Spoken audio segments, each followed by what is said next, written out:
Have you ever been so hungry that you wished for a meal that would simply appear out of thin air?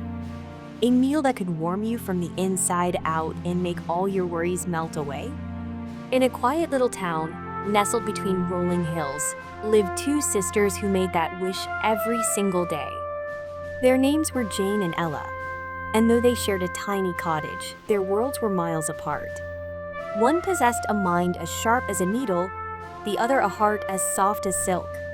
They had no idea that a simple walk in the woods and a single act of kindness were about to change their lives forever, bringing them a gift that was more powerful, more magical, and far more dangerous than they could ever imagine.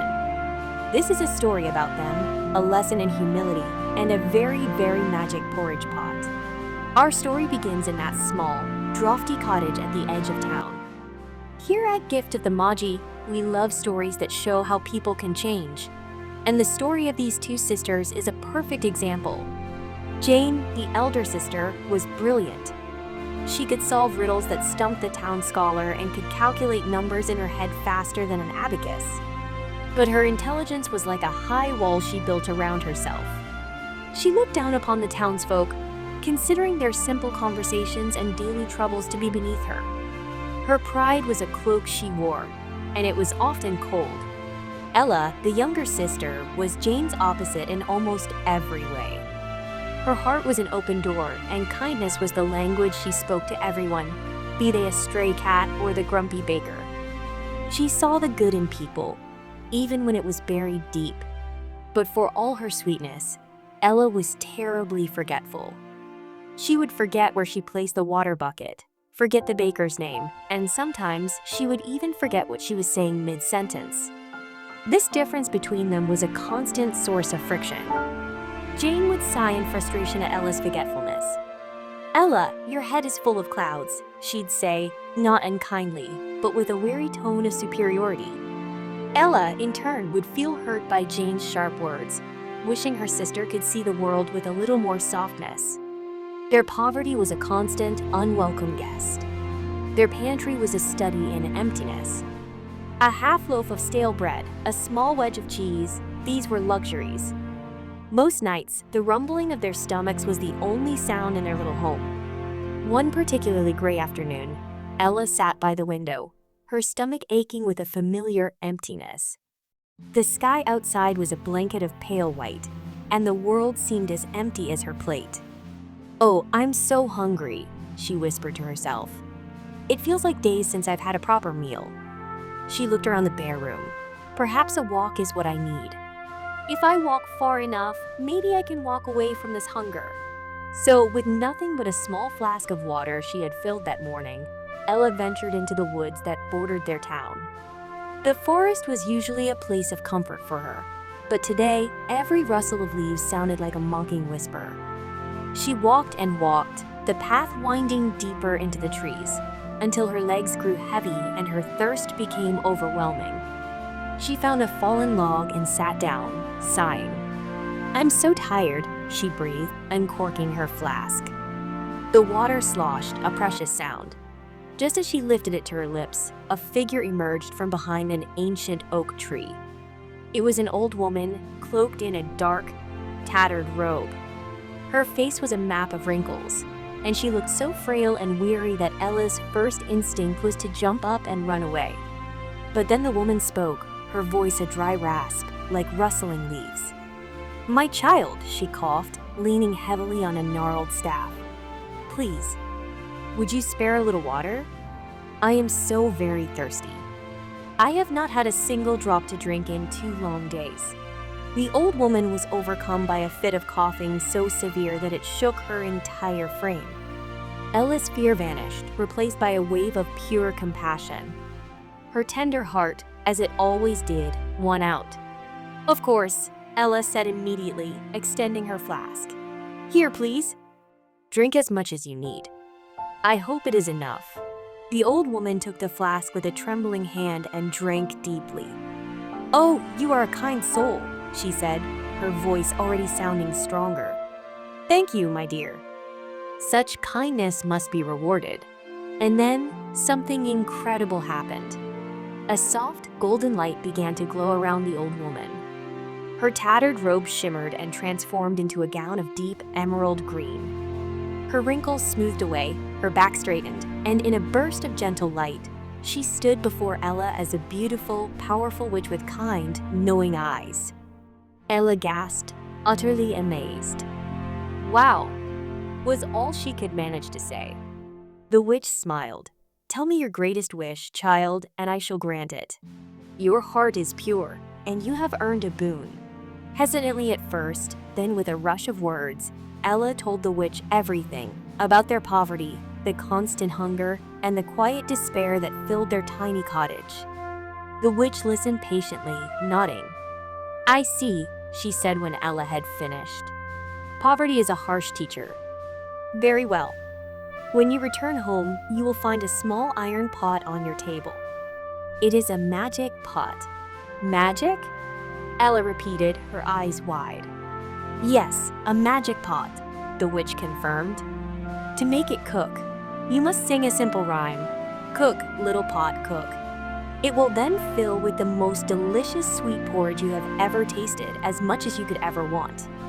You and your sister need never go hungry again.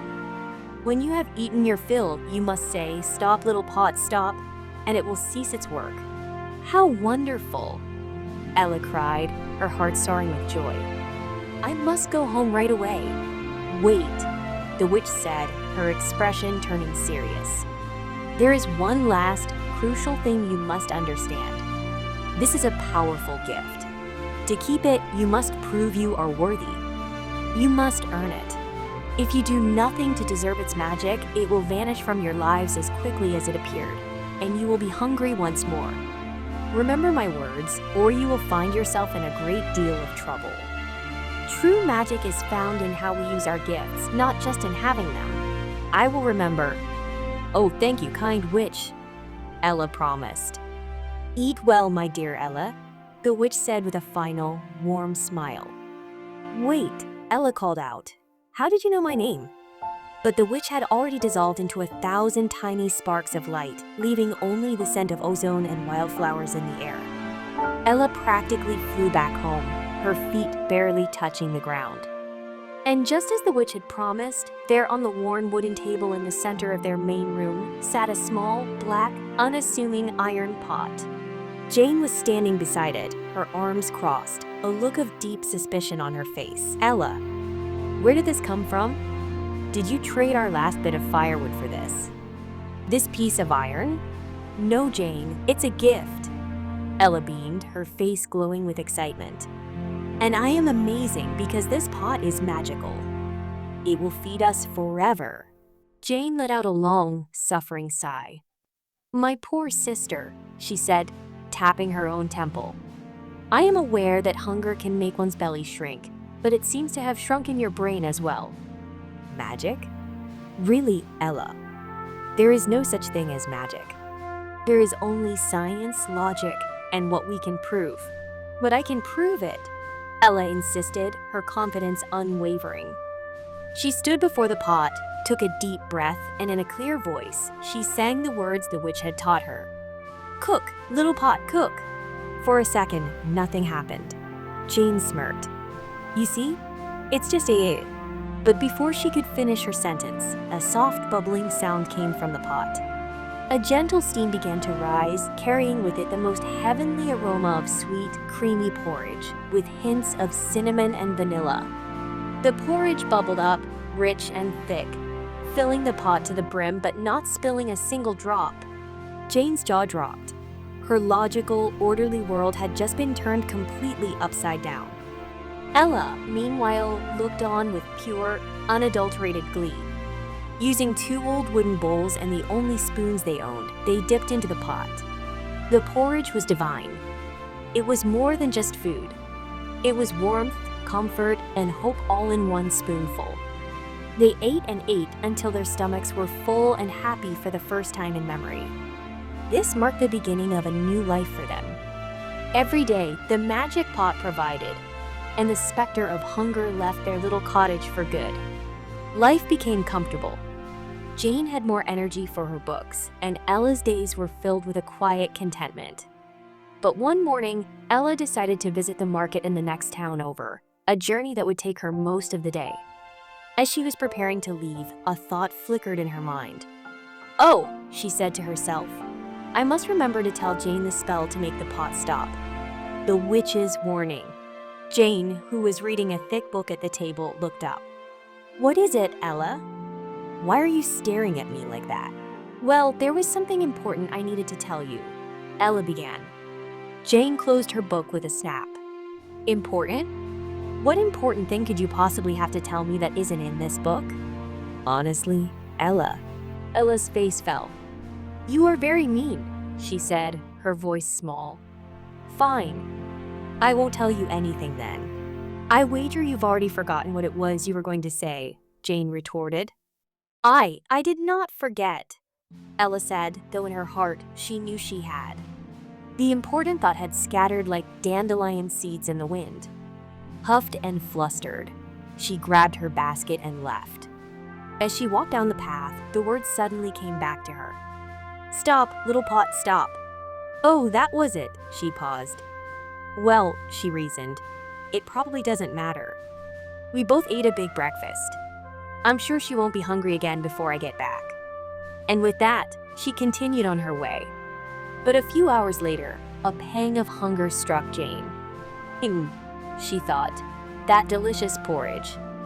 And with Ella gone, I can have it all to myself." She went to the pot, a smug smile on her face. Clapping her hands, she chanted happily, "Cook, little pot, cook." Instantly, the pot began to bubble and brew, filling the air with that wonderful, sweet smell. Jane ate greedily, bowl after bowl, until she was completely full. "Ah, that was so delicious," she sighed, patting her stomach. "Right. I had better make the pot stop now." She stood before it confidently. What were the words again? Yes. Stop cooking, pot. But those were not the right words. The pot kept bubbling. More and more porridge swelled up, cresting over the rim and spilling onto the table in a thick, slow-moving wave. "Oh no," Jane cried in alarm. "Enough! No more porridge." "Stop, you silly pot!" She yelled. She pleaded. She commanded. But nothing worked. The pot went on cooking. The porridge slid from the table onto the floor. It began to fill the room, a slow, sticky, sweet-smelling tide. Poor Jane, the smartest girl in town, had no answer. She scrambled onto a chair as the porridge rose, her pride and confidence dissolving in the ever-growing mess. This was not just porridge. This was a river of magic porridge pot porridge, and it was taking over her house. Late in the afternoon, Ella returned home. As she approached her cottage, she noticed something odd.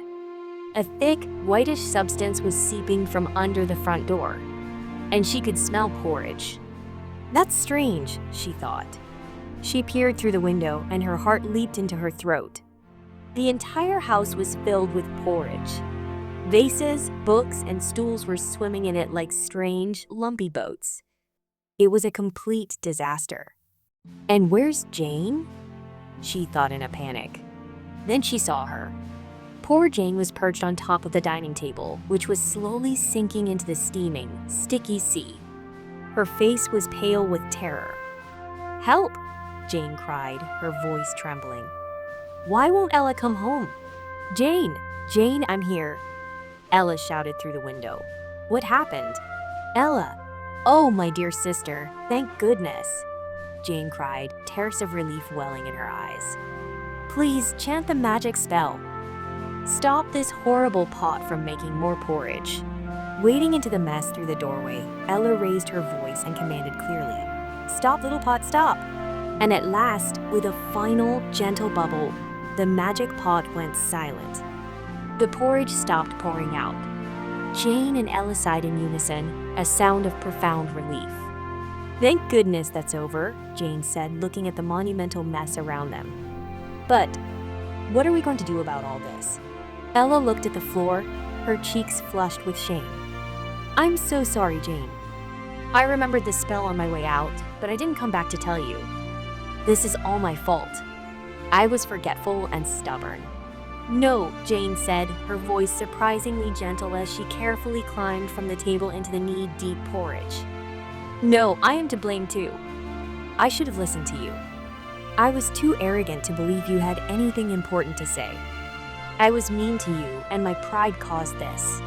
In that sticky, sweet-smelling room, the walls between the sisters finally crumbled. They saw each other clearly for the first time in a long time. "But what do we do?"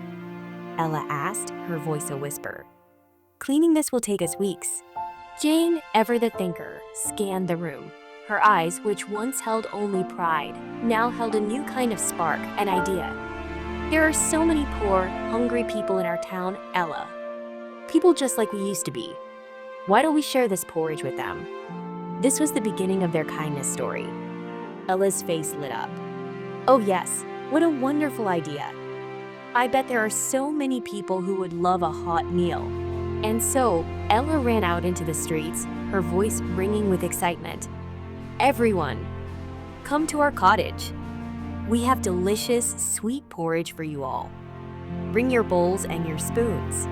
From humble homes and dusty alleyways, the people came.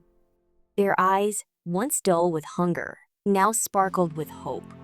Jane stood inside, filling every bowl, pot, and pail that was passed to her through the window, while Ella served them to the grateful crowd.